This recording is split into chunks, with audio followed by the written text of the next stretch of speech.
Habang tumatanda ka, mas natututo kang pahalagahan ang ating kaligayahan. At minsan ay dumarating ang pagmamahal sa pinaka hindi inaasahang oras at pagkakataon. Pero handa ka bang magmahal ng taong mas bata sa iyo ng maraming taon? Dear Papa Dudut, ang sabi nila minsan daw ang tao tumatanda ng paurong. Nakagagawa ng mga desisyon na walang ibang iniisip kung hindi ang mga sarili nila. Kasi nga ang gusto na lamang nila ay maging masaya at mag-enjoy sa buhay nila. Magandang tanghali, Papa Dudut, at sa mga kabarangay nating nakikinig ngayon. Just call me Martha. I'm 45 years old now at dating guro sa US. Doon na rin ako nakapag-asawa at bumuo ng pamilya. Kaya lang sa kasamaang palad, kakagraduate lamang ng unika iha ko nang mamatay ang asawa ko. At nang magkaroon ng trabaho ang anak ko ay nag-decide na akong umuwi na lamang ng Pilipinas at magtayo ng sariling negosyo. Maayos ang buhay ko sa lumipas na mga taon. Kahit madalas na mag-isa lamang ako, wala naman akong dapat na isipin kung hindi ang sarili ko. Bukod sa maayos naman ang negosyo ay maayos din naman ang buhay ng anak ko sa US. Kaya naman ang mga panahon na yon ay puro pag-i-enjoy na lamang sa buhay ang ginagawa ko, Papa Dudut.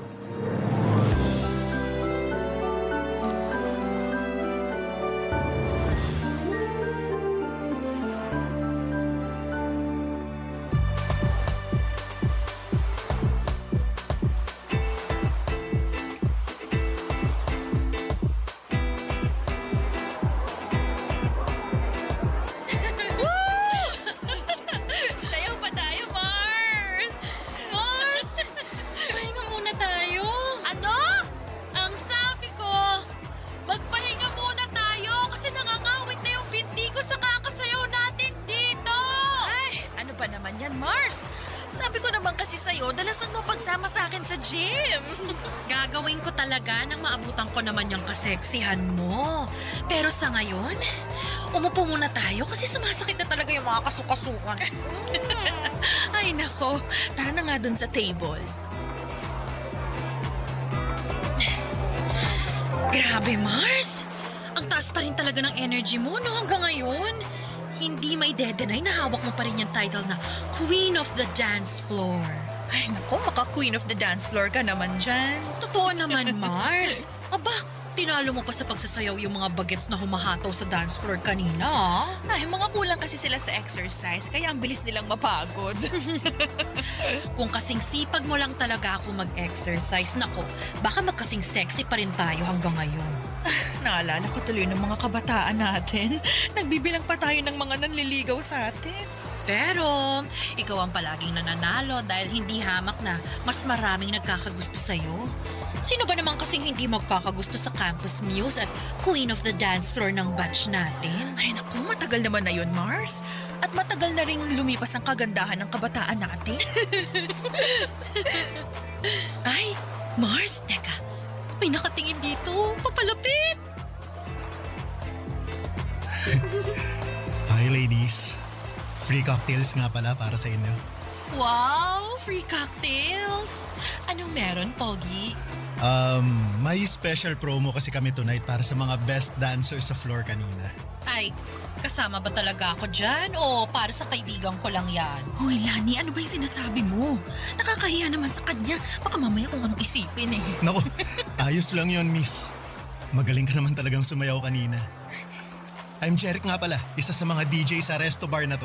Ah, oo, alam ko. Alam mo? Ibig sabihin, kilala mo na siya? Ay, hindi ko siya kilala, pero alam kong DJ siya. Kanina ko pa kasi siya nakikita na tumitingin sa'yo mula dun sa pwesto niya sa booth. Alam mo, Mars, kanina ka pa humihirit ng ganyan ha. Nakakaya na talaga dito kay Jeric. Jeric, pagpasensyahan mo na tong kaibigan ko ah. Ganyan lang talaga yung kakulit. Ayos lang miss. I'm Martha nga pala at siya naman si Lani. Nice meeting you ladies. I guess it's time for you to enjoy the drinks and the night. Thank you ulit dito sa cocktail na binigay mo, ha? You're welcome, Martha. See you later.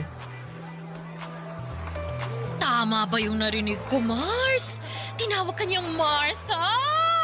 Ano namang problema doon? Ayun naman talagang pangalan ko. Wala man lang miss, ma'am, o madam. Martha talaga, ang FC, ha? Alam mo, Mars, malakas ang kutob ko na type ka ng bagets na yan. Ay, grabe ka naman mag-isip, Mars. Nagbigay lang ng cocktail, type na kaagad ako. Eh bakit naman hindi? Kanina ko pa kaya siya napapansin na panay ang tingin niya sa'yo mula dun sa may DJ booth. Tsaka, aminin mo, yummy si bagets. Oo, pero alam mo namang hindi ako pumapatol sa mas bata pa sa akin, no? Kasi ayokong ako yung mas nag-aalaga pagdating sa relasyon. Malay mo naman, mabago ni Bagets ang pananaw mo pagdating sa bagay na yan. Basta, malakas ang kutob ko, mukhang tinamaan sa'yo yang si Jerry.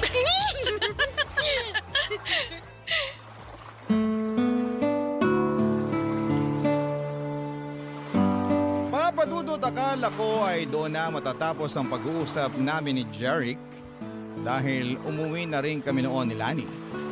Pero ang hindi ko inaasahan ay yung makatanggap ako ng tawag mula sa kanya kinabukasan. Kinuha niya raw ang number ko kay Lani nang magkita sila sa may labas ng restroom. Matagal din kaming nag-usap noon sa tawag at ang dami ko na agad nalaman tungkol sa kanya. Dahil may pagkamadaldal pala siyang tao. Nakwento niya na bunso pala siya sa 5 magkakapatid. Siya na lamang ang walang asawa dahil lahat ng mga kapatid niya ay may kanya-kanya ng pamilya. Madalas ng araw siyang tinutokso kapag may family gathering. Hinahanapan ng girlfriend o babaeng pakakasalan niya raw balang araw. Ang sabi ko naman, bata pa siya sa edad niya na 27 noon. Marami pa siyang makikilala, lalo na sa nature ng trabaho niya. Nang sumunod na mga araw ay pinagbigyan ko na rin si Jeric na magkita kami sa labas. Sa isang coffee shop kami nakita. At aaminin ko na lalo akong nagwapuhan sa kanya noong araw na yon. Noong nakita ko kasi siya sa club ay nakasuot siya ng maluwag na t-shirt. Pawis ang mukha at medyo magulo ang buhok niya. Pero nang araw na nagkita kami sa coffee shop nakasuot ng polo shirt, nakaayos ang buhok at walang bahid ng pawis ang mukha niya. Napaka-komportable ng pakiramdam ko noon, nakausap at kasama ko siya. Kaya naman muling nasundan ang mga pagkikita namin. Mas naging close pa kaming dalawa hanggang sa tumatambay na rin siya noon sa bahay ko para manood ng movie Papadudot.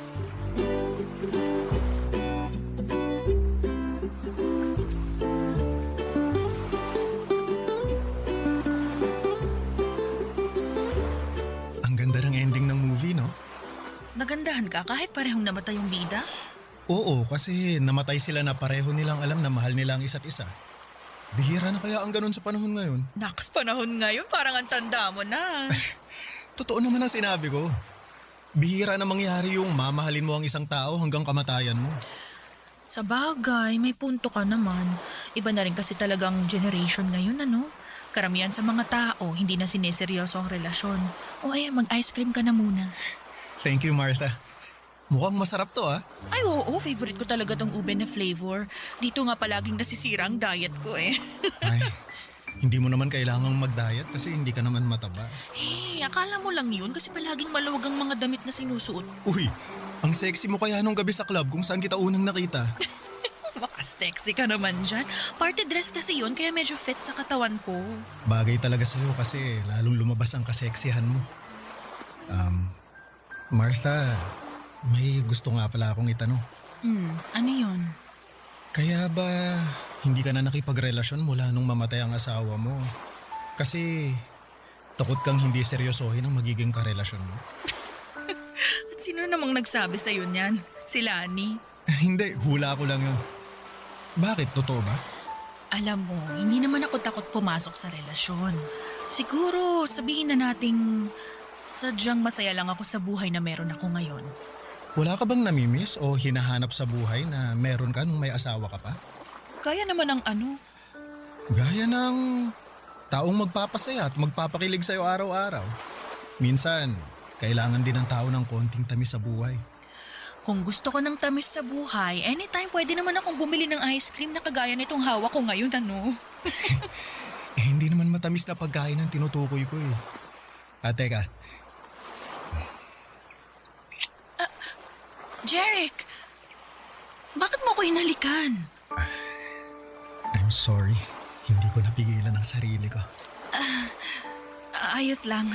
Wala namang problema para sa akin yung ginawa mo. Anong ibig mong sabihin? Okay lang na hinalikan kita? Oo. Binata ka naman at matagal na akong byuda. Kaya wala akong nakikitang mali sa ginawa mo. Ibig sabihin, okay lang na halikan ulit kita? Hindi.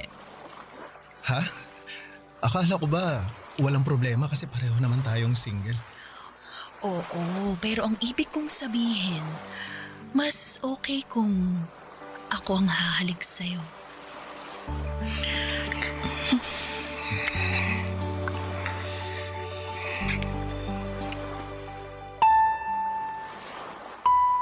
Papa Dudut, hindi talaga ako attracted sa mga lalaki na mas bata sa akin. Never ako nag-entertain kapag alam ko na mas matanda ako. Ayoko kasi na ako ang nagdadala, pero iba ang charm ni Jeric. Kahit halos doble ang edad ko sa kanya ay nakita ko na medyo matured na siyang mag-isip at magsalita. Alam ko rin naman na hindi pera ang habol niya sa akin dahil may kaya rin siya sa buhay. Walang ibang responsibilidad kung hindi ang sarili niya. At ramdam ko na maganda ang intensyon niya para sa akin. Ayun nga lang ay hindi ko alam kung ano na ba ang estado ng relasyon namin noon. Pero ayos lang naman sa akin kasi wala pa rin sa isipan ko na pumasok sa seryosong pakikipagrelasyon. Ang mahalaga sa akin noon ay nag-e-enjoy ako sa kung ano ang meron sa aming dalawa ni Jeric, Papa Dudut. Barangay Love Stories. Barangay Love Stories.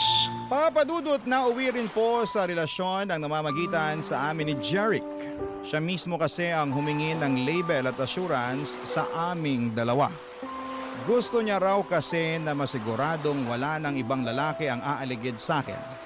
Kahit nga ang kaibigan kong si Lani ay kinikilig noon sa aming dalawa ni Jeric.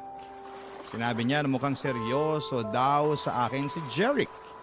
Inamin ko naman noon sa kanya ang katotohanan na hindi ako seryoso sa kung anuman ang meron sa amin ni Jeric. Oo, masaya at nag-i-enjoy ako sa company niya. Lalo na at first time kong makipagrelasyon sa mas bata sa akin. Pero wala talaga sa isipan ko na seryosohin ang kung anuman ang namamagitan sa aming dalawa. Pakiramdam ko rin naman noon, Papa Dudut, ay nasa stage si Jeric ng pag-i-explore. Kasama na ang pakikipagrelasyon sa mas matanda sa kanya. Ramdam ko na pareho kami ng hinahanap sa isa't isa. Gusto lamang naming mag-explore at mag-enjoy. At natagpuan namin yon sa isa't isa noon, Papa Dudut.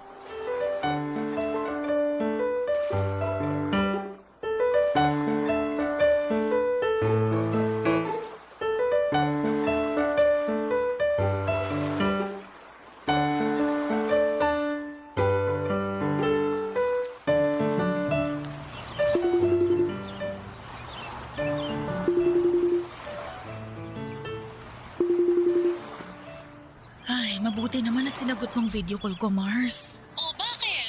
Akala ko ba kasama mo si Jeric sa birthday celebration ng kabarkada niya ngayon? Oo nga, nandito kami ngayon sa bahay ng kaibigan niya. Eh bakit parang inip na yung mukha mo? Tsaka, bakit parang nasa labas? Eh, nandito ako sa may garden nila eh. Mag-isa ka lang dyan? Oo, sinabi ko kay Jeric na magpapahangin lang muna ako dito sa garden. Nilalamok na nga ako dito eh. Ano ba kasing naisip mo at pumunta ka mag-isa dyan sa garden? Mars, naiinip na ako sa loob ng bahay kasama yung mga kaibigan ni Jeric. Yung iba sa kanila, ang lakas magyosi. Eh tapos hindi pa ako makarelate sa pinag-uusapan nila. Ano ba kasing mga pinag-uusapan nila na hindi ka makarelate, Mars? Eh, tungkol sa mga trending na video sa social media. Mga trending na sayaw at kanta. Tinuturuan pa nga nila ako ng dance step. Sabi ko masakit ang binti ko kaya sa susunod na lang. Dapat pinakitaan mo sila ng Martha dance step mo. Ay naku Mars, kung nakita mo lang sila kanina, iba ang mga trip nilang mga sayaw talaga. Hindi carry ng katawan ko. At saka alam mo ba, pati pala size at design ng brat underwear pinag-uusapan na ng mga bagets ngayon. Ay, talaga ba? Oo, yung isang babae nga ron, kulang na lang maghubad at ipangudngod ang dibdib niya doon sa mga kasama namin. Grabe talaga mga kabataan ngayon, no? Ay naku, sinabi mo pa Mars. Akala ko liberated na ako sa lagay na to Iba pa rin pala talaga yung mga kabataan ngayon. Ay, oo. Ibang-iba talaga sila ngayon kumpara sa atin. Pero, maiba ako. Alam mo, pakiramdam ko, seryoso na yan si Jeric sa relasyon yung dalawa. Ha? Bakit mo naman nasabi yan? Kasi pinakilala ka talaga niya sa buong barkada niya. Hindi ba normal naman yun? Kung kasing edad natin siya, walang espesyal dun sa ginawa niya. Pero dahil malayo ang agwat ng edad natin sa kanya, gusto niya na ipakita sa'yo at sa barkada niya na proud siya sa relasyon yung dalawa. Babe! Ay, Mars, nandito na pala si Jeric. Tawagan na lang ulit kita mamaya, ha? Ay, sige. Mamaya na lang natin ituloy ang chikahan natin. Bye! Eto, iced tea oh. Thank you, babe. Bakit pala hindi ka na bumalik sa loob? Honestly, medyo naiinip kasi ako Hindi ako makasabay sa pinag-uusapan ng mga kaibigan mo. Ganun ba? Sobrang excited pa naman sila na makabanding ka. Lalo na si Paula, yung nagtuturo ng dance step sa'yo kanina. Hindi ko rin naman kasi masabayan yung dance step na tinuturo niya. Alam mo naman ako, hindi ako ganun sumayaw. Oo, alam ko. Sorry, binida ko kasi na magaling kang sumayaw pero iba nga lang sa mga trip nila. Ayos lang. Pasensya na rin kung hindi ako makasabay sa trip ng mga barkada mo, ha? Pero hindi mo naman kailangang pilitin na sumabay sa kanila Gusto mo ba umalis na lang tayo? Ha? Okay lang ba sa'yo? Oo naman. Ayoko na sayangin mo yung oras mo dito nang dahil sa akin, lalo na kung hindi ka naman pala nag-e-enjoy. Mabuti pa, manood na lang tayo ng sine. Maaga pa naman, kaya siguro may mapipili pa tayo ng magandang movie. Sige. Mas gusto ko nga yung idea mo na yan, babe. Sige, ako na lang ang taya ngayon sa movie ticket at popcorn natin. Uy, teka, anong ikaw? Ako ang taya kasi ako ang nagyaya na lumabas tayo ngayon Kaya tara, magpaalam muna tayo sa mga kaibigan ko bago tayo umalis. Papadudot yun ang unang pagkakataon na nakilala ko ang mga kaibigan ni Jerry. Ayoko pa nga sanang sumama kaya lang ay napilitan na rin ako nang medyo magdrama siya sa akin. 3 buwan na rin kasi ang relasyon namin noon at matagal na niya akong kinukulit na gusto na niya akong ipakilala sa mga kaibigan niya. Palagi raw kasi niyang kinukwento sa kanila at sobrang curious na sila na makilala ko. Kaya naman nang magpa-party ang best friend niya para sa birthday nito ay pumayag na akong sumama para makilala ito at iba pang mga kaibigan ni Jerry. Sa totoo lang, isa sa mga dahilan kung bakit ayaw ko makipagrelasyon sa mas bata sa akin ay yung mga bagay na kinasanayan nila. Mga party, alak, vape at kung ano-ano pa. Kahit na ilang taon akong tumira sa US ay hindi ako kasing liberated na mga ibang kabataan ngayon. At yung mga kaedad ni Jeric, hindi rin ako makarelate sa mga pinag-uusapan nila na trending sa social media dahil hindi ako madalas na mag-internet talaga papadudot. Bagay na nararamdaman ko ang pagkakaiba.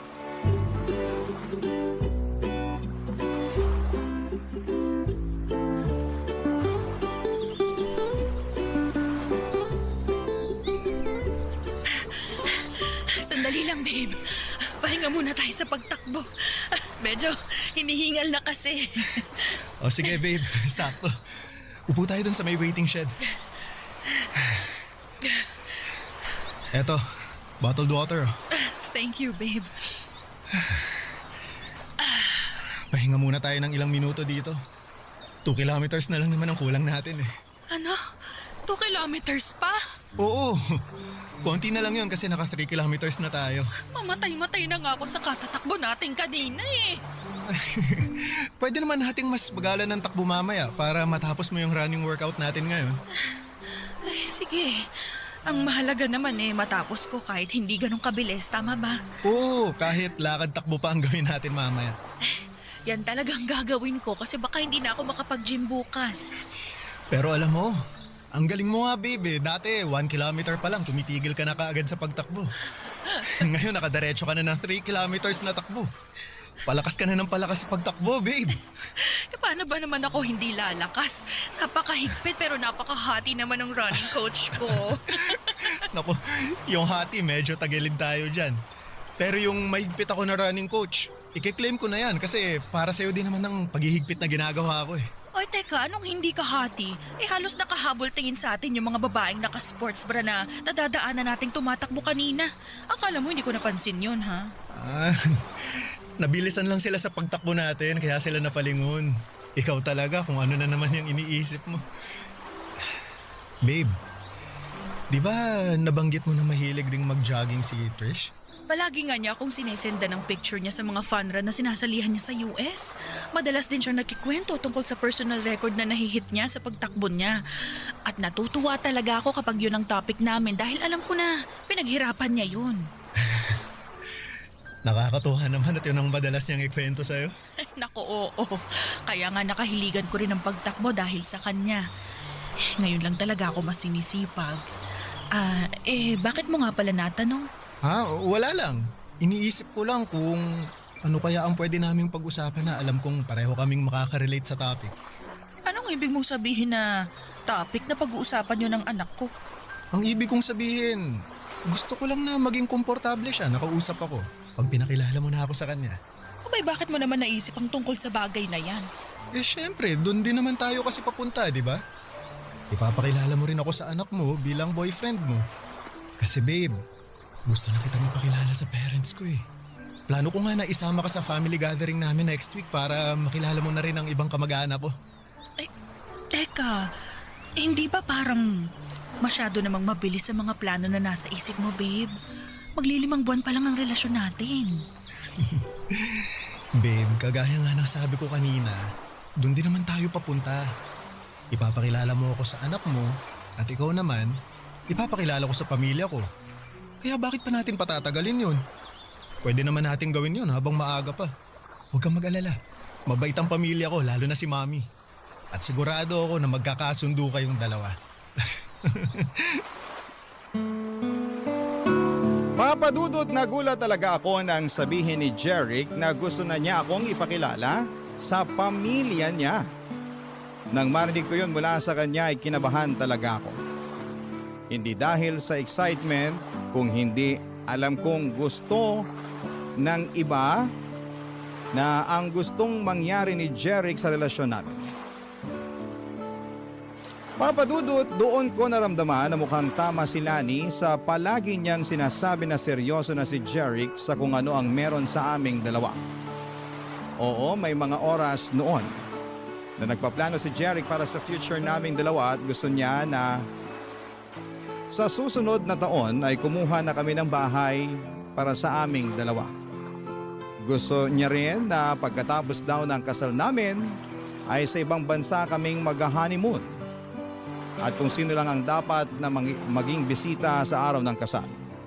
Marami pa siyang mga plano at hindi ko naisip talaga na seryoso siya sa mga bagay na yon, Papadudot.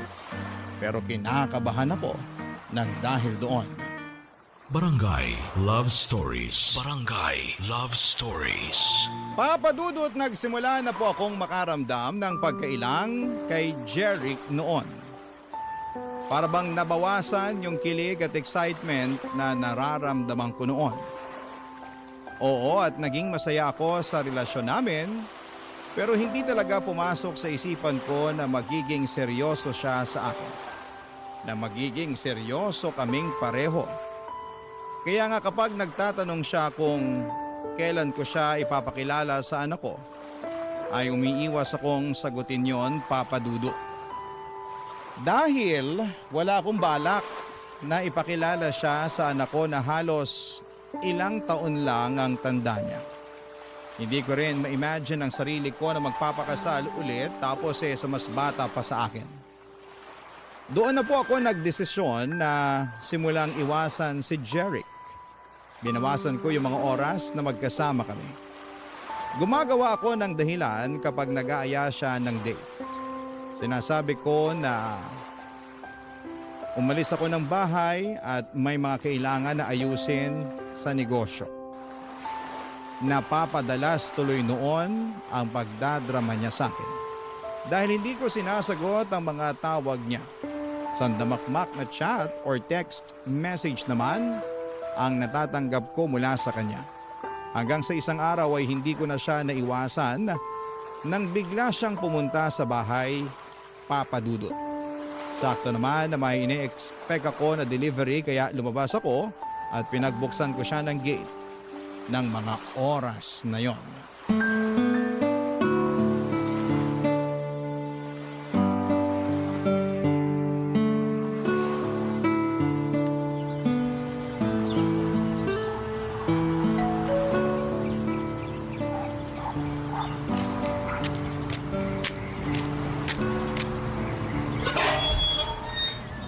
Oh, Jeric, ikaw pala yung nag-doorbell. Oo, ako nga. Akala ko yung magde-deliver ng in-order ko na makeup sa online. Ah, ganun ba? Baka parating na rin yun mamaya. Pero mabutit pinagbuksan mo na ako ng gate, babe. Pasensya ka na. Madalas din kasi akong wala dito sa bahay. Ayos lang yun. Sabi mo nga, may inaasikaso kang mga papeles na may kinalaman sa negosyo mo. Ganun na nga. Kaya ba hindi mo rin nasasagot yung mga tawag ko?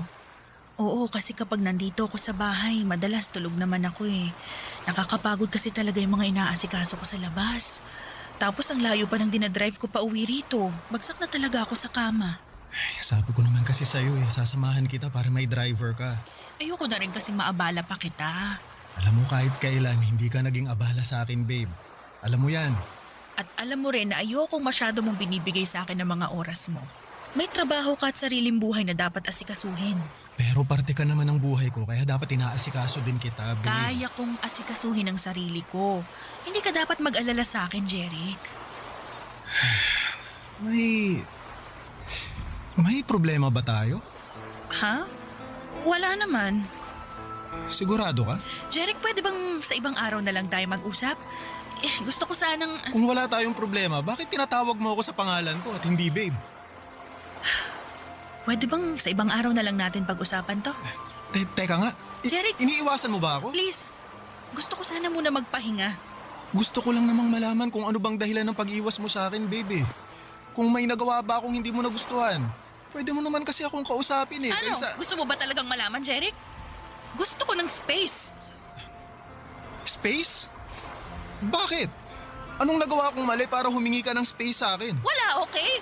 Wala kang nagawang kahit anong pagkakamali. Gusto ko lang huminga muna. Yung makakakilos ng hindi ko kailangan ipaalam sa'yo yung bawat galaw ko. Babe, kung nasasakal ka lang pala sa ginagawa ko, pwede naman akong mag-adjust. Hindi mo naman kailangan sagutin palagi lahat ng mga chat o tawag ko sa'yo eh. O kung gusto mo, babawasan ko rin ang mga pag-chat o tawag ko. Babe, hindi mo kailangan humingi ng space sa akin. Hindi mo ba talaga nakukuha yung point ko, Jeric? Gusto ko lang namang maintindihan mo na pwede naman nating ayusin to nang hindi tayo lumalayo sa isa't isa eh.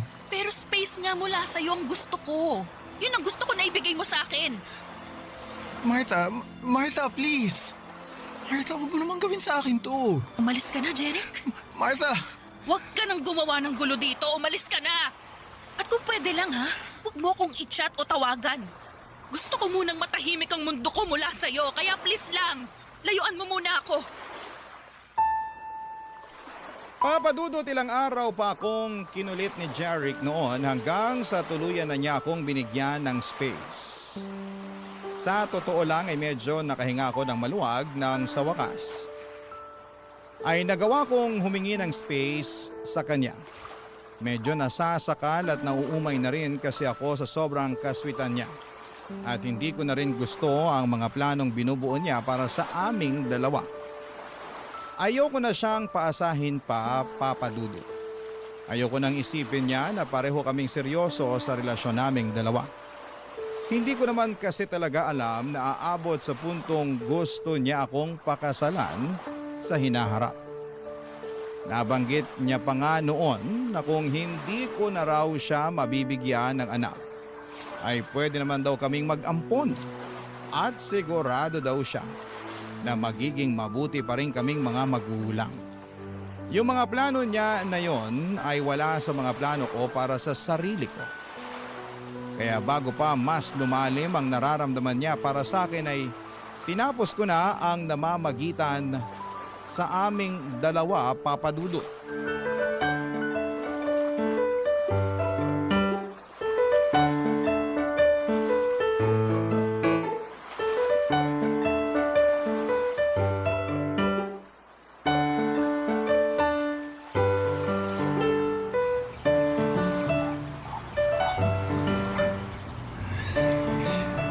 Martha, pwede ba tayong mag-usap? Mars, hintayin na lang kita sa parking para makapag-usap muna kayo ni Jerry. Sige, Mars. Tungkol saan pa bang gusto mong pag-usapan natin, ha, Jeric? Siyempre, Jeric, hindi pa ba malinaw sa'yo ang lahat? ang alin ba, Martha? Humingi ka lang naman ng space sa akin, di ba? At binigay ko yun sa'yo. Siguro naman oras na para ayusin na natin tong dalawa. Wala na nga tayong dapat ayusin. Hindi mo pa rin ba talaga nakikita yon? Pero ano ba talagang nagawa akong mali, Martha? Bakit bigla na lang gusto mo nang tapusin ang relasyon nating dalawa? Dahil alam kong wala nang patutunguhan tong ginagawa natin. Itong relasyon natin. Paano walang patutunguhan? Martha, seryoso ako sa'yo. Alam mo yan. Mahal kita. Mahal na mahal. Hindi kita mahal. Anong sabi mo? I'm sorry, pero kailangan na nating tapusin ang lahat sa ating dalawa. Sorry kasi nakikipag-break ka na talaga sa akin? Sorry kasi hindi mo ako mahal? O sorry kasi kahit kailan hindi mo naman talaga ako minahal? Martha, minahal mo naman ako, di ba? Sabihin mo sa akin. Minahal mo ako, di ba? Baka naman pwede nating subukan na ayusin to. Promise, mas magiging maayos din akong boyfriend sa'yo. Susunod ako sa lahat na sasabihin mo. Ibibigay ko sa'yo lahat ang gusto mo. Martha, please. Nagmamakaawa ako sa'yo. Huwag mo naman gawin sa akin to. Jeric, I'm sorry talaga pero hindi ko na kayang ituloy pa yung relasyon nating dalawa. Ano bang kailangan kong gawin? Gusto mo bang lumuhod ako sa harap mo? Eto! Gagawin ko para lang balikan mo ako! Ito! Jeric, ano ba? Huwag kang lumuhod. Intindihin mo na lang sana yung desisyon ko. Ayoko na mas masaktan pa kita kaya ginagawa ko to. Mahal kita, Martha.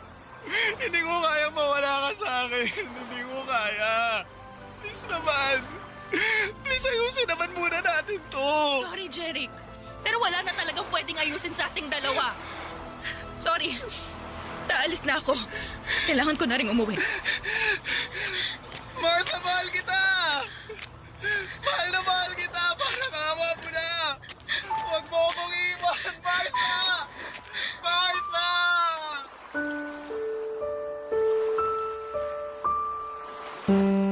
Papa Dudut, hindi rin naman naging madali sa akin ang pakikipaghiwalay kay Jerry. Kahit paano ay naging espesyal siya sa akin at aaminin ko na napakilig niya rin talaga ako. Para kung bumata ng 10 taon ang mga panahon na magkarelasyon kaming dalawa. Wala siyang ibang pinaramdam sa akin kung hindi puro kilig at saya lamang. Siguro kung nakilala ko siya noong kabataan ko at pareho kami ng edad ay baka siya na ang nakatuluyan ko. Pero hindi ngayon na gusto ko na lamang mag-enjoy sa buhay na mag-isa. Hindi rin kagad sumuko noon si Jeric, Papa Dudut. Sinubukan niya pa rin gumawa ng paraan para magkabalikan kami. Sa kabila ng ilang ulit na pagtataboy ko sa kanya, may ilang beses pa siyang pumunta sa bahay para subukan na kausapin ako. Pero hindi na ako lumalabas para harapin siya. Kinukulit niya si Lani na tulungan siyang makausap ako at may isang beses na pumunta siya sa bahay na lasing at sumisigaw sa labas. Napilitan akong lumabas para kausapin siya. Halos sumagulhol ulit siya at nagmamakaawa na balikan ko siya. Hindi ko na rin tuloy napigilan ang sarili ko na maluha noon dahil sa awang nararamdaman ko. Hindi ko naman talaga gustong paasahin at saktan si Jeric noon. Gusto ko lamang na mag-enjoy sa buhay at maging masaya. At kahit ramdam ko kung gaano kaseryoso sa akin si Jeric ay hindi ko na siya pwedeng paasahin pa. Dahil alam ko na magkaiba kami ng pananaw sa buhay. At sa bandang huli, mas masasaktan ko lamang siya. Nagigilty pa rin ako hanggang ngayon pero umaasa na mahahanap na ni Jeric ang babaeng masusuklian ng tama ang pagmamahal niya. Hanggang dito na lamang po ang sulat ko at salamat po sa pagbibigay ng oras sa pagbabasa ng aking sulat. Ang inyong forever, kapuso at kabarangay, Martha. Anong say mo sa Barangay Love Stories na ito? Pagkwentuhan natin sa comment section yan. Ang mga kwento ng pag-ibig, kwento ng buhay at kwento ng pag-asa dito sa Barangay Love Stories.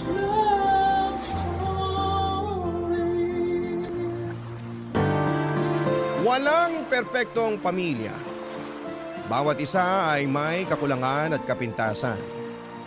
Ngunit ang importante ay akuin natin ang mga pagkukulang na yon at gawin natin ang lahat upang makapagbagong buhay.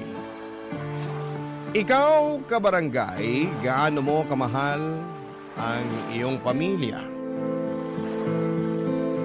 Dear Papa Dudut, magandang araw sa inyo at sa mga kabarangay nating mahilig makinig sa Barangay Love Stories.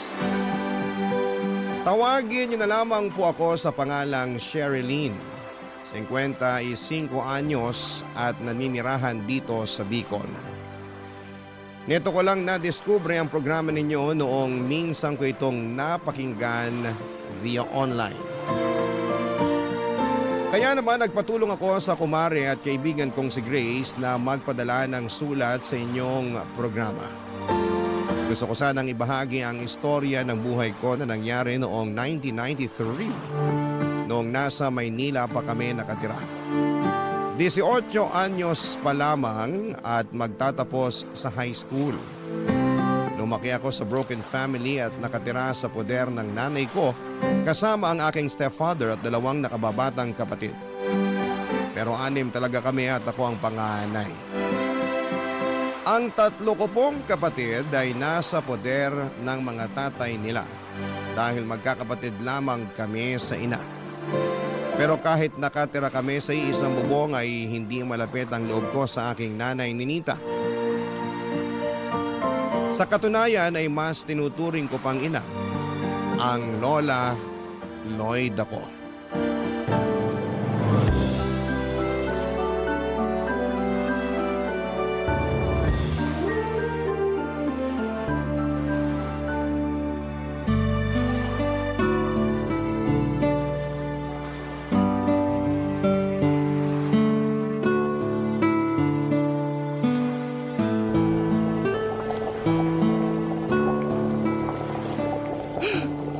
Bango naman ang tinolang manok. Malapit nang maluto to. Buti pa, maghanda ka na ng mga plato sa mesa at maghahain na ako maya-maya. Sige la, sakto gutom na talaga ako. Di po kasi ako kumain ng almusal sa bahay kanina eh. Ha? Bakit naman?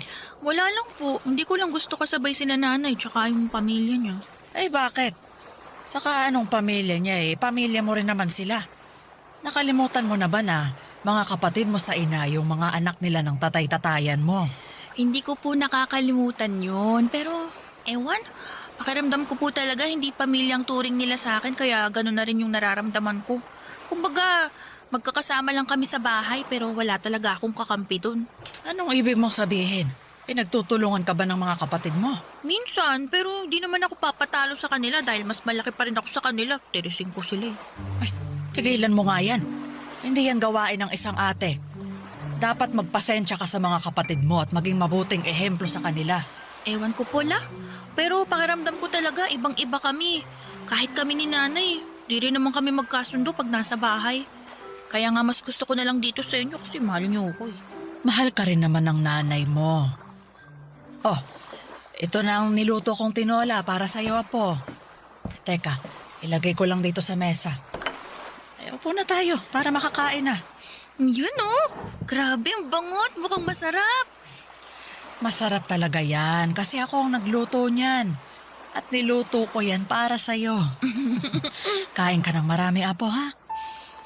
Apola, salamat po talaga ha. Saan? Sa tinola? Opo, pero hindi lang po sa tinola.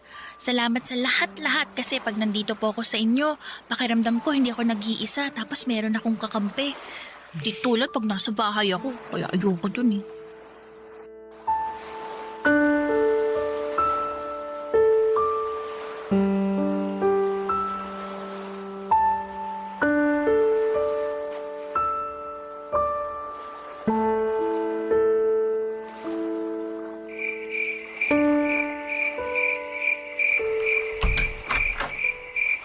Saan ka na naman nang galing yan? Kinalola po. Buti na isipan mo pang umuwi. Akala ko kasi doon ka na naman matutulog kagaya ng palagi mong ginagawa. Mahiya-hiya ka naman, Sherilyn.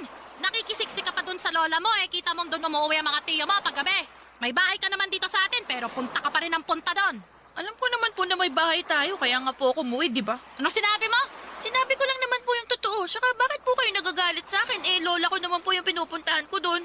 Magalit kayo kung sa ibang bahay ako pumunta at hindi kina lola. Magagalit talaga ako lalo na kapag hindi ka nagpapaalam. Nay naman eh. Hindi na po ako bata na kailangan niyo pang alamin kung saan pumupunta. Hoy! Para sa kaalaman mo, bilang nanay mo nag-aalala ako na baka bigla na lang may mangyaring masama sa'yo. Tapos, hindi ko alam kung sa kahanapin o sino sisisihin ko. Tapos mamaya, baka mabuntis ka pa bigla. Ang bata-bata mo pa. Alalahanin mong bawal ka pa magka-boyfriend. Hindi po mangyayari yun kasi hindi naman ako katulad nyo. Ano sinabi mo? Totoo naman, di ba?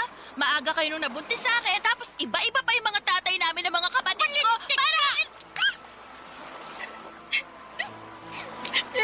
Bakit niyo po ako sinampal? Sumusobra na kasi ang bibig mo. Kayo po yung sumusobra kasi nananakit na kayo. Galit ako sa'yo. Galit ako sa'yo!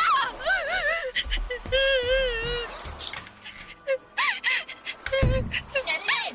Sherilyn! Lumabas ka na sa kwarto mo! Hindi ko kaya tapos mag-usap! Hoy, balik na! Hoy, lumabas ka dyan! Lumabas!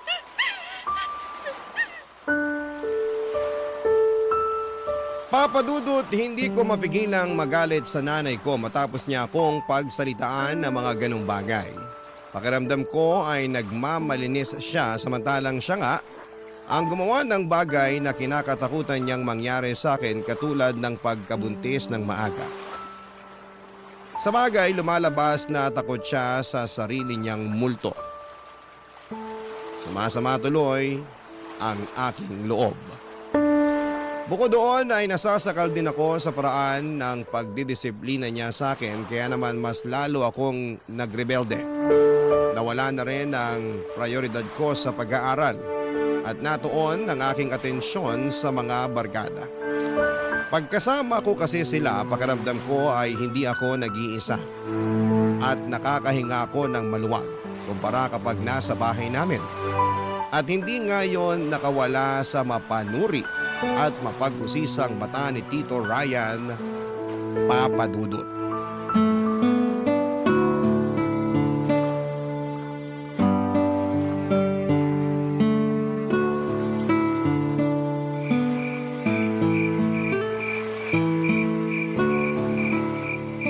Sige na, Drew, umalis ka na. Baka mamaya may makakita pa sa'yo rito na hinatid ako eh. Sino namang makakakita sa atin malalim ng gabi? Siguradong tulog na ang mga tao. Kahit na. Hindi natin alam kung sino pang gising dyan. Ano naman kung makita nila tayo? Boyfriend mo naman ako. Ha? Sino naman may sabi sa'yo niyan? Ako lang. Naisip ko lang naman kasi nililigawan kita, di ba?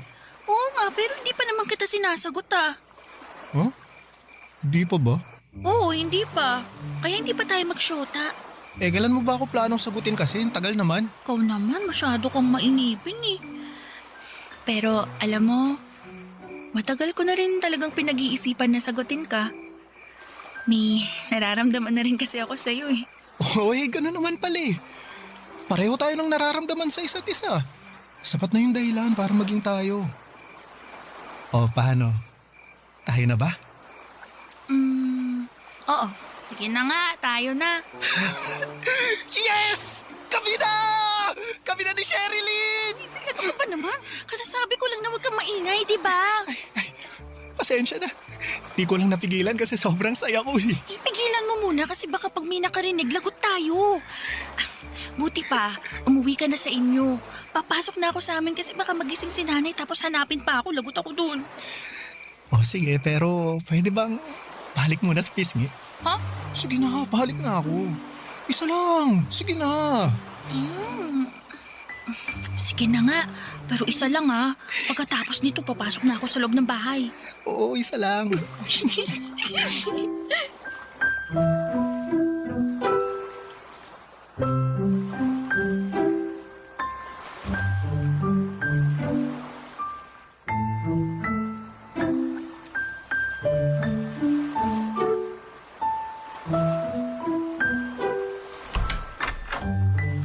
Tulog na siguro sila kasi nakapatay ng ilaw. Buti pa, magdahan-dahan na lang ako sa paglalakad para makapunta na ako sa kwarto. Ay! Bakit ngayon ka lang? Po! Narinig mo ako. Sagutin mo tanong ko, Sherilyn. May ginawa lang po ako sa bahay ng kaklase ko para sa school namin kaya ginabi po ako ng uwi. Sino ka klase? Yung naghatid sa'yo dyan sa labasan at humalik pa sa'yo sa pisngi? Nakita niyo po yun? Aba syempre. Di pa naman kasi ako tulog kaya nakita ko lahat. Di mo pa sinasagot ang tanong ko. Kaklase mo ba yon? Hindi po. Hindi? Eh ano mo siya? Boyfriend?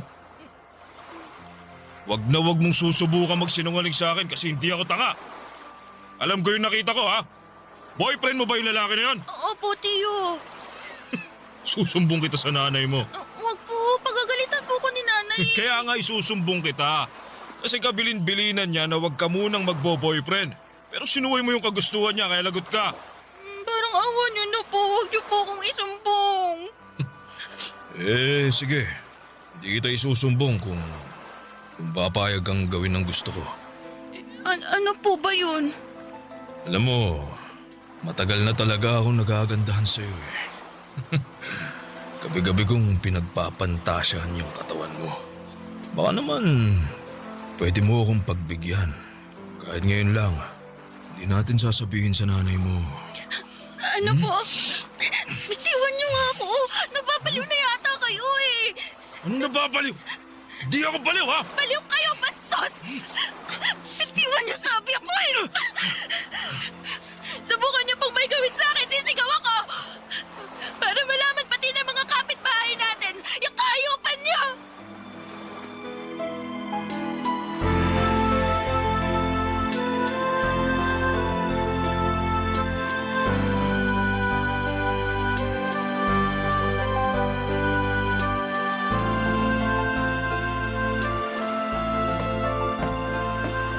O, tamang-tama!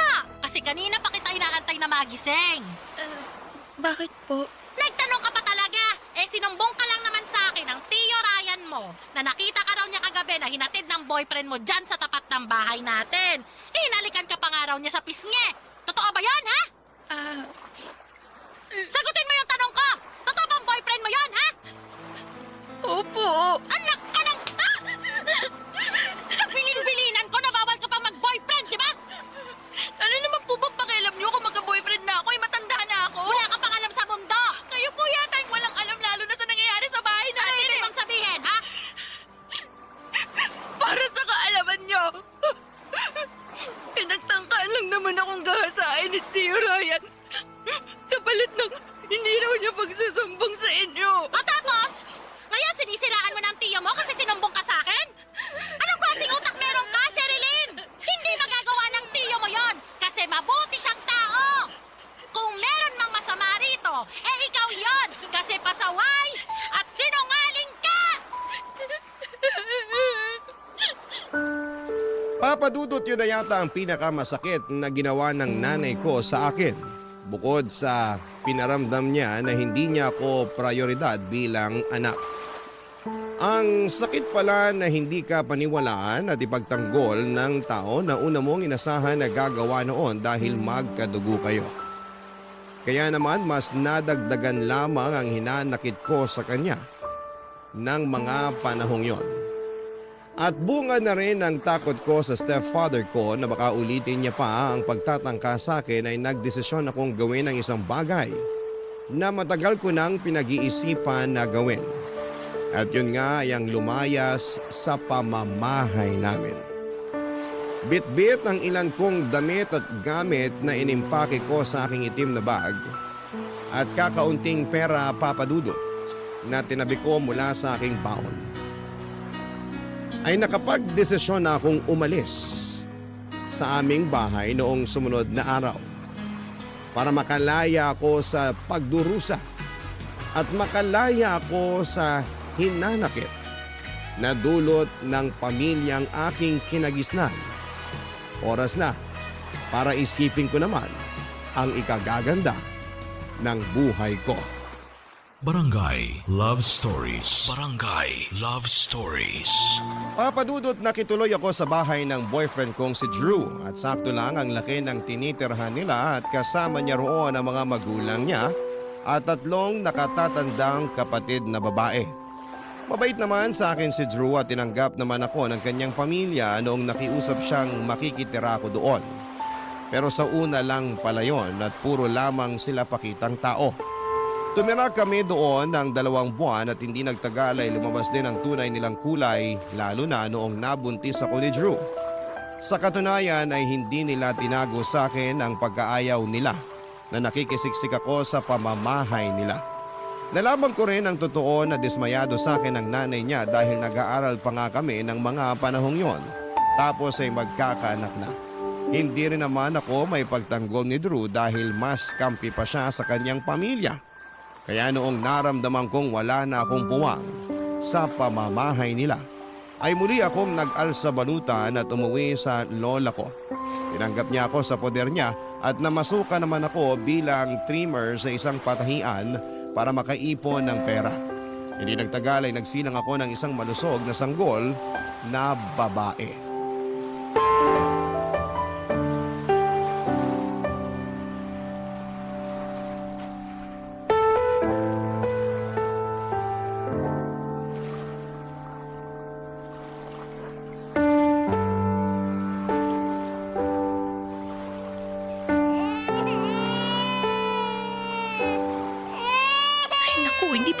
Kakaiyak tong batang to. Hindi ako makapagbasa ng maayos. Okay lang nasa exciting part na ako dito sa binabasa ko eh.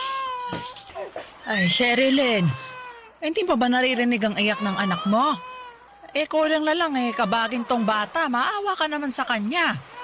Buti pa, kargahin mo na muna tong apo ko. Kawawa sa'yo yung anak mo eh. Ay, tahan na baby. Andito na si Lola. Sus, paano naging kawawa yan ang ayos-ayos ng higaan niya? Nakadede na rin at napalitan ng diaper. Yung ibang bata nga dyan walang maayos na hinihigaan. Tapos gutom, hindi nakakaranas magsuot ng diaper. Ano bang pinagsasasabi mo dyan? Hindi naman yun ang ibig kong sabihin Para kasi yun na rin yung pinalalabas nyo sa pagkakasabi nyo, kawawa naman yung anak ko eh. Kawawa ang anak mo kasi hinahayaan mo lang umiyak. Samantalang andyan ka naman sa tabi niya at nagbabasa lang naman ng libro. Lumalabas na mas inuuna mo pa yan kaysa patahanin yung anak mo. Lola naman, ito na nga lang yung libangan ko kapag wala akong trabaho tapos sinisita nyo pa. Hindi ko sinisita ang libangan mo. Pero baka nakakalimutan mong dapat unahin mo ang responsibilidad mo sa anak mo. Kakainis namang responsibilidad yan. Anong pinagsasasabi mo? Bakit ka naiinis anak mo to? Sinabi ko bang hindi? Natural, anak ko yan kasi galing niya sa tiyan ko. Pero nakakasawa na rin kasing alagaan yan la. Kailabutan ka nga sa mga sinabi mo, Sherilyn. Nagsasabi lang po ako ng totoo. Tsaka yun ang nararamdaman ko eh. Wala kang karapatang mapago dahil nanay ka na. At hindi mo pwedeng ayawan ng basta-basta ang anak mo. Ewan ko bala. Pero naisip ko na sana hindi na lang ako nagkaanak. Kung alam ko lang na nakakapagod maging nanay, yung bang wala akong matinong pahinga pag nasa bahay kasi kailangan kong alagaan, asikasuhin yung bata na yan. Hindi na nga rin ako nakakakain ng maayos kasi gusto lagi magpakarga. Ingay-ingay pang umiyak, kala mo inaapi. Sana talaga pinalaglag ko na lang yan dun pa. Nasisiraan ka na ba talaga ng ulo? Paano mo naisip yan sa sarili mong anak? Baka sumpain ka ng langit sa mga pinagsasabi mong yan, Sherilyn. Eh, so nahihirapan ako, ano gusto niyong gawin ko? Kaya nga andito ako para tulungan ka. Ako ang nag-aalaga at nagbabantay sa anak mo kapag nasa trabaho ka, hindi ba? Makakasigurado ka na ligtas ang anak mo kasi apo ko rin naman ang batang to. Pero pag nandito ako sa bahay, hindi nga ako makapagpahinga ng maayos, La. Pagod na nga ako sa trabaho eh, pati ba naman dito sa bahay, pagod pa rin ako, tapos kasalanan pa ng batang yan. Ganyan talaga pag may anak ka na. Meron ka ng responsibilidad. Kaya nga nakakapansisi magkaanak eh. Nakakamiss din yung buhay ko nung wala pa yung batang yan. Eh ginusto mo rin naman yung nangyari, hindi ba? Sumama ka sa boyfriend mo at nagpabuntis kahit na nag-aaral ka pa. Tapos ngayon, sisisiin mo tong anak mo? Eh alam natin pareho na wala naman siyang kasalanan. Buti pa, Sherilyn. Huwag mo nang dagdagan yung pagkukulang mo sa anak mo. Dapat nga ikaw ang nag-aalaga sa kanya. Kasi nanay ka niya. Pero dahil hindi ka naman sinusuportahan ng tatay ng apo ko, kailangan mo talagang magtrabaho. Pero pakiusap naman, apo. Pag andito ka sa atin unahin mong intindihin tong anak mo. Sanggol pa lang siya. Kailangan ka niya. Kailangan niya ang nanay niya.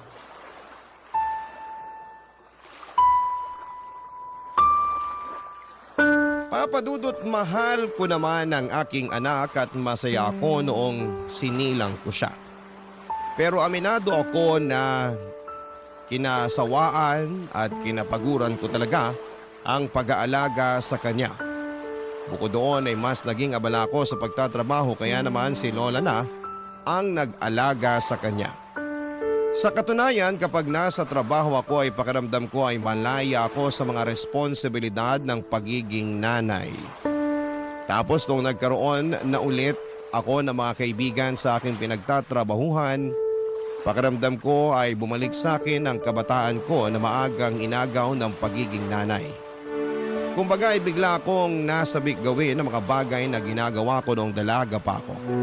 Kaya nga kahit na nakokonsensya dahil dapat inaalagaan ko ang anak ko, lalo na kapag wala akong pasok ay mas nanaig pa rin sa akin ang impluwensya ng mga katrabaho ko ng mga panahong yon, Papa Dudut.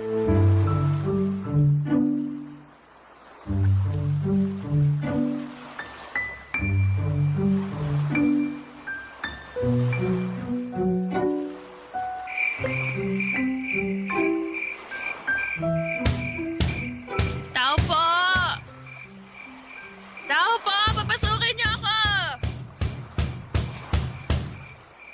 Tama naman tong bahay na kinatuko, diba? Lola!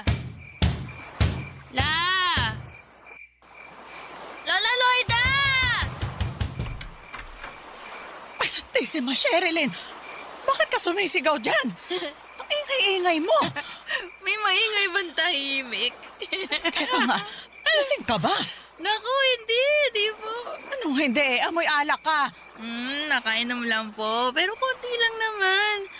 Nagyaya kasi yung katrabaho ko kasi birthday ng anak niya. Ayun, inimbitahan kami sa kanila para kumain. Tapos may paalak. Buti pa, pasok na po ako. Lamok dito sa labas eh. Ay! Sherilyn!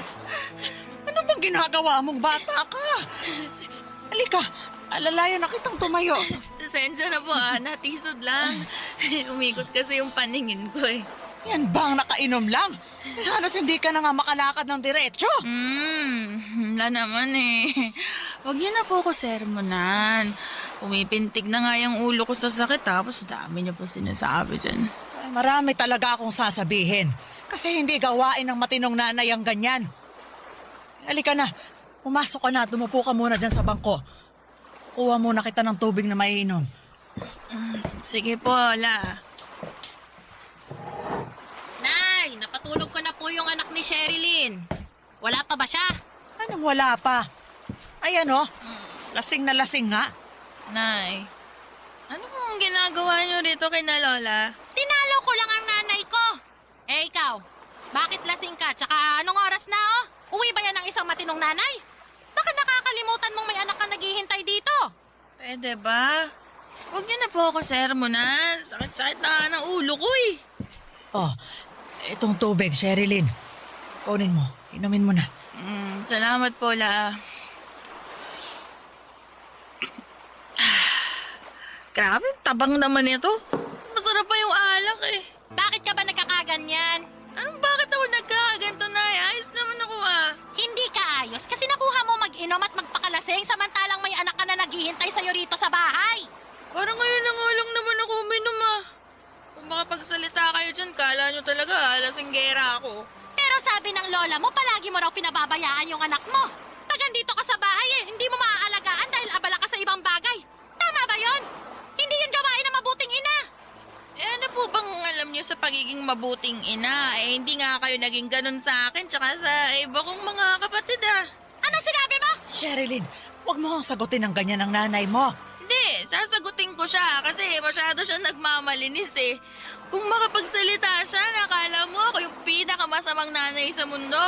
Bah, matuto muna kaya siyang manalamin. Tingnan niya muna yung sarili niya para makita niya kung gaano siya karumi. Sumusobra ka na talaga sa mga pinagsasabi mo sa akin, Bakit? Nasasaktan ka kasi totoo?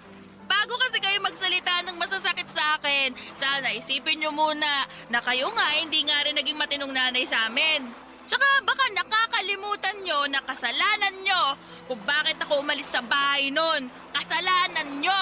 Ano kasalanan ko? Paano ko naging kasalanan yon, ha? Kasi hindi kayo naniwala sa akin nung nagsumbong ako tungkol sa kabastusan nung kinakasama niyo. Ako pa yung pinalabas niyong sinungaling. Totoo ba yung sinabi mo, Sherilyn? Opo! Yun talagang rason kung bakit ako lumayas nun kina nanay. Bakit hindi ka rito pumunta para nakapagsumbong ka sa akin? Bakit sumama ka sa boyfriend mo? Kasi siya lang naman yung kakampi ko noong mga panahong yun eh. Hindi ko rin alam kung paniniwalaan niyo ako pag nagsumbong ako sa inyo. Sarili ko ngang nanay, sinabihan akong sinungaling eh. Kayo pa kaya? Kaya sino pupuntahan ko? Di nag-iisang pwede kong takbuhan.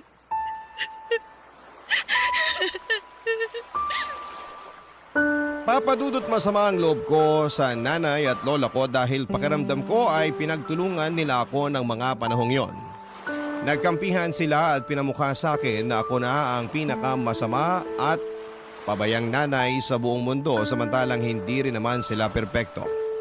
Hindi rin naman sila naging mabuting nanay sa mga anak nila kaya pare-pareho lamang kami.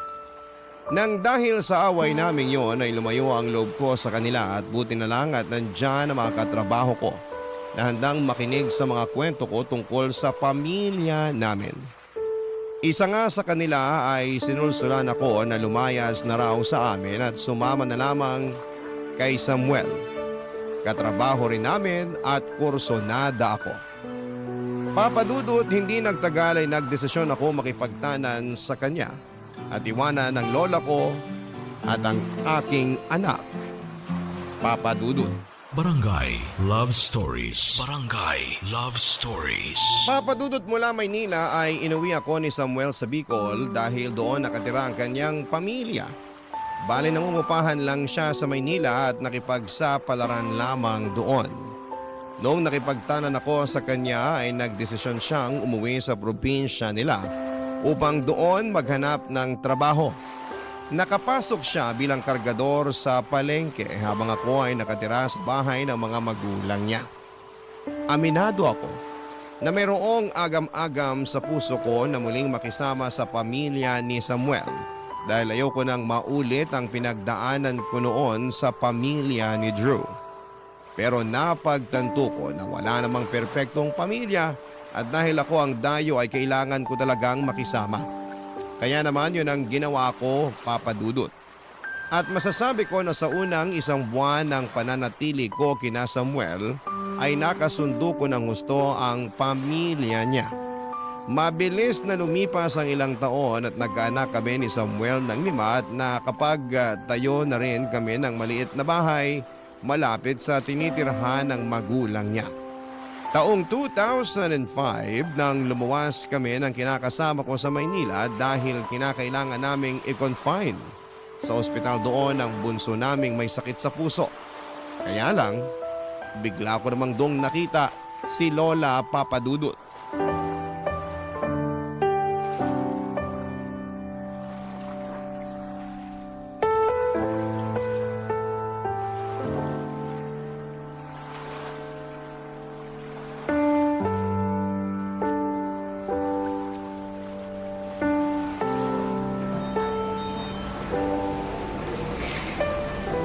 Sherilyn!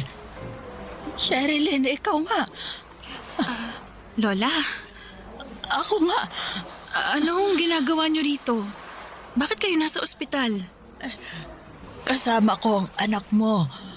Nakapila kami para makapagpa-check up siya. Pero kinailangan kong pumunta sa butika.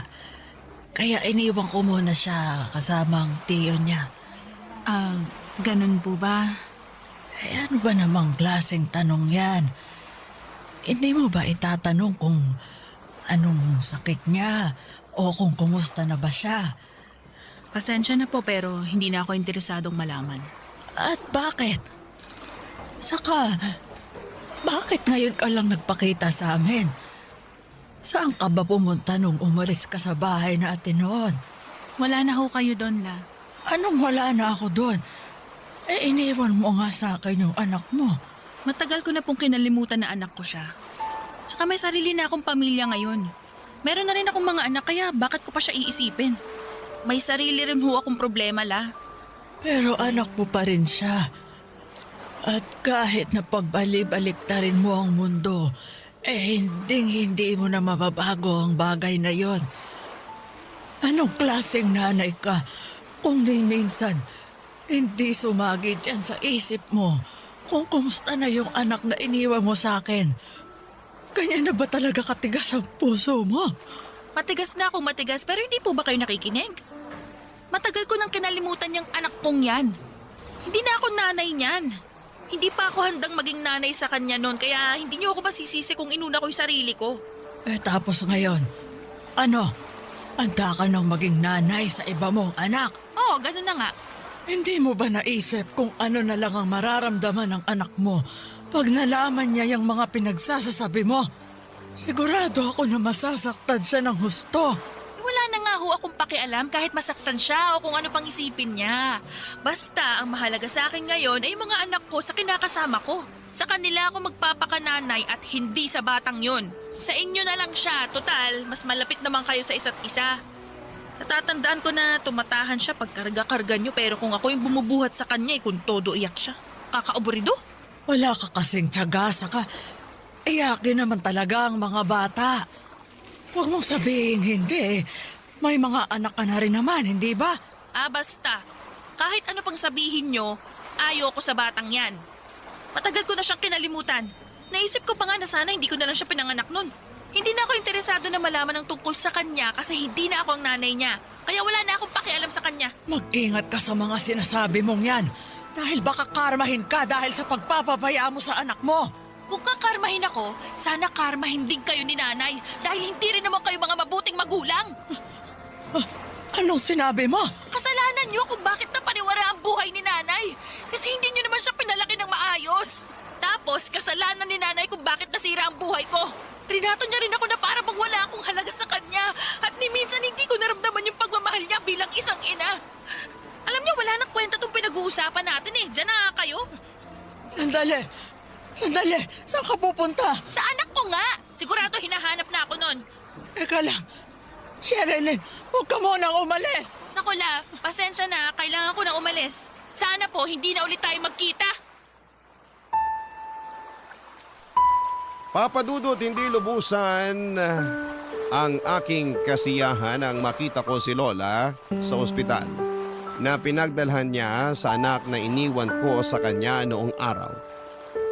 Di tulad ko na kinalimutan na ang responsibilidad sa aking panganay. Pinilit pa rin ako ni Lola na magpakananay sa aking anak, bagay na hindi ko sinangayunan. Para sa akin ay bahagi na lamang ng nakaraan ko ang batang iniwan ko sa kanya at gusto ko na lamang magpatuloy sa buhay na hindi siya kasama. Kaya lang ay pinarusahan yata ako ng langit sa pag-abandon ako sa aking anak dahil inabot ng kamalasan ng pamumuhay at pagsasama namin ni Samuel. Una nga doon ay namatay ang aming bunso na naging dahilan upang magkalamat ang relasyon namin ng kinakasama ko. Pangalawa ay natuto siyang mambabae at nalulong sa bisyo, kaya kinailangan kong magtrabaho upang buhayin ang 4 pa naming mga anak. Mabilis na lumipas ang ilan pang taon. Lalong humirap ang buhay namin. Namatay na rin si Samuel noong pandemic at nagsilakihan na rin naman ang mga anak namin pero tila ba wala silang pakialam sa akin. Doon ko nga biglang naalala yung anak na iniwan ko kay Lola, Papa Dudut.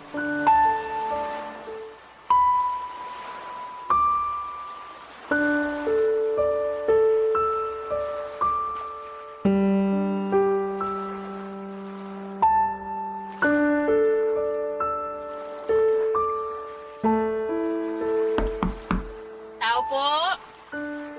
Tao po! Sino yan?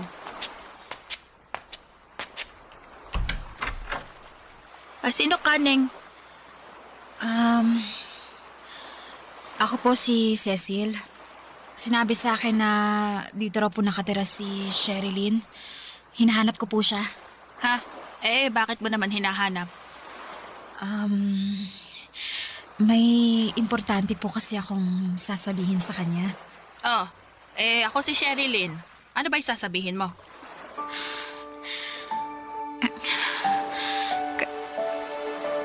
Kayo po si Sherilyn? Kayo po yung nanay ko? Ha? Ano ba pinagsasasabi mo? Hindi ako ang nanay mo. Paano kita naging anak? Sige nga. Baka po nakalimutan niyo lang pero anak niyo po ako. Ako po si Cecil. Yung baby na iniwan niyo noon kay Lola Loida. Cecil? Opo. Pwede ko po ba kayong yakapin? Sige. Pwede naman. Salamat po. Huwag ka nang umiyak dyan. Pati tuloy ako naiiyak na rin dito. Hindi ko lang po kasi mapigilan. Lalo sobrang saya ko dahil sa wakas nahanap at nakita ko na po kayo. Masaya rin naman ako pero paano nangyari yon? Paano mo ko nahanap? Bakit mo ko hinahanap? Mahaba pong kwento eh. Kung ganun pumasok ka muna rito sa bahay ko at maupo ka para makapagkwentuhan naman tayo. Pasensya ka na kung barong-barong lang tong tinitirhan ko. Naku, ha? wala naman pong kaso yun. Pasok na po ako. Sige, pasok ka. Gusto mo ba ng tubig? Kaya lang hindi malamig eh. Ay, hindi po. Ayos lang po ako. Hindi mo pa sinasagot yung tanong ko, Cecil.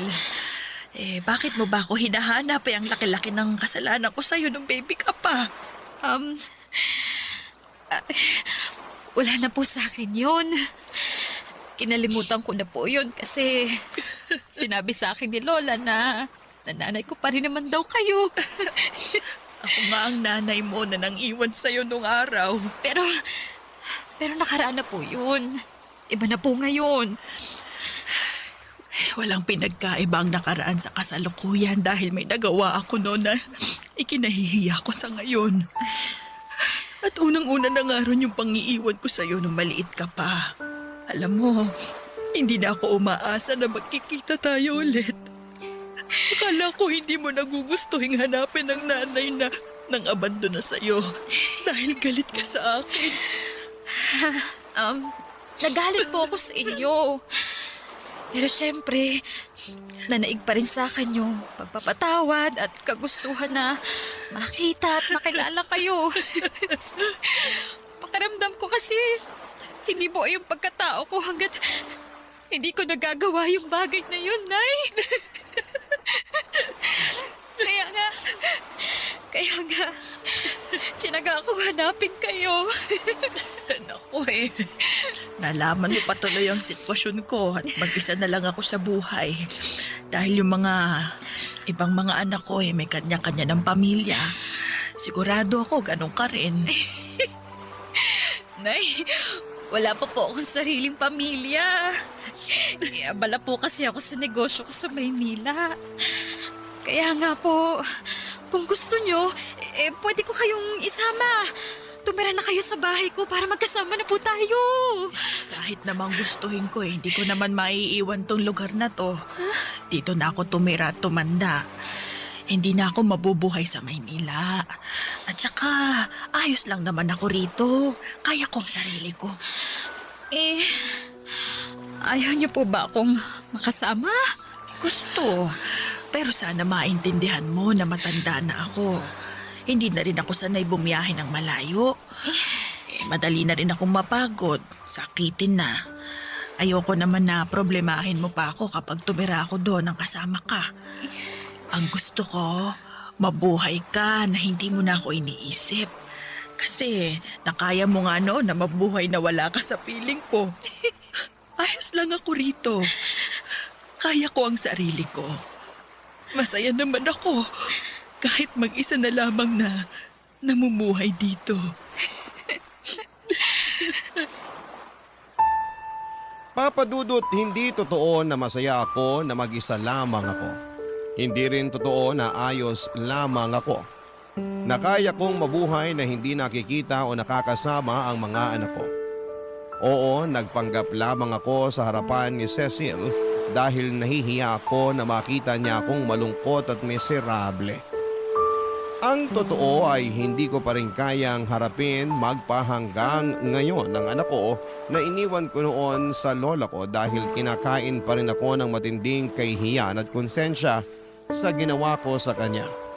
Pero sadyang mabait at mabuti ang pagpapalaki sa kanya ng lola ko dahil nangako sa akin si Cecil na dadalaw-dalawin na lamang niya ako rito sa Bicol at tutulungan pa rin ako kahit papaano. Hinayaan ko na lamang siya na gawin ang kagustuhan niya kahit nalabag yon sa kalooban ko. Alam ko na marami sa mga kabarangay natin ang magsasabi na ako na nga yata ang pinakamaarte sa lahat. Dahil ako na nga ang tinutulungan ng anak ko ay nag-iinarte pa ako. Pero hindi niyo po ako masisisi kasi pakaramdam ko ay hindi ako karapat-dapat na ituring at tawagin niyang nanay. At nagsisisi ako sa mga nagawa ko sa anak ko na hindi dapat tularan ng mga kabarangay nating nakikinig sa ating kwento. Hanggang dito na lamang po ang sulat ko, Papa Dudut. Maraming salamat sakaling mapili po ninyong i-ere ang aking kwento sa inyong programa. God bless sa inyo and more power. Ang inyong forever, kapuso at kabarangay, Sherilyn. Kwentuhan naman tayo dito sa comment section.